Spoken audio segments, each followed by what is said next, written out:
Hi everyone, in this video I'll show you how to book round-trip flights on kayak.com. Let's get started.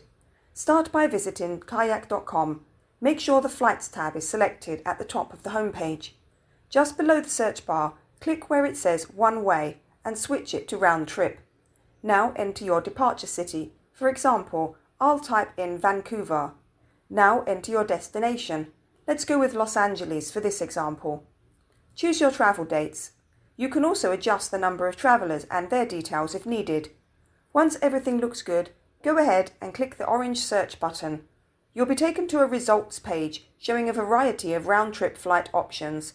Use the filters on the left-hand side to narrow down results, such as by price, number of stops, airlines, departure times, and even baggage options. When you find a flight that works for you, click on Select next to it. You'll then see different fare types and a list of travel websites offering the flight, along with their prices.